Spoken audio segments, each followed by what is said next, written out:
Hey guys, so we're at Ali Bake. Oh wow. Sige. So grabe namang haba ng pila. Sige na. So pila pa lang yan guys. Ha? Para kami papasok sa sa cinema. Sa Ali Bake. Oh, ito. So guys, it's very cheap. That's why we wanna try it. So pila, doon pala iikot kami kasi gusto ko nga pa pala ito sa Avenue Phase 4. I'm with my friend. Sabay food court guys. If you don't know yet, or I'm the one who doesn't know yet. Sa Ali Bake is here, located at food court at Avenues Mall. It's beside Kalha. So ang haba naman ng pila. Kailan pa kami matatapos na ito? So ordering pa lang sa ha? Order them Over there.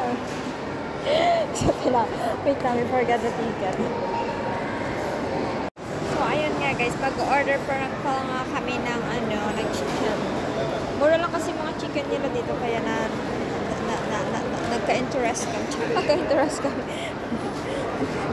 They just got our intention. Although sa Kalha, sana kami kakain or si Jollibee or saan man dyan. Pero ang haba na pila dito nakita ko. So naman tayo, naki-trend. Pila pa lang yun sa pag-order. Super done.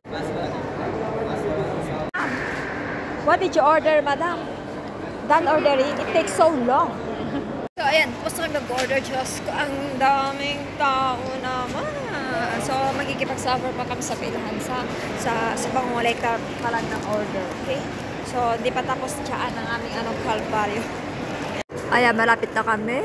Ang number namin is 450. Ay, sorry yung tuktok ni Kuya nakita. So 450, malapit na sa katotohanan. Guys, sobrang gutom namin. Parang hindi na namin kakaya ng haba ng pila ngayon.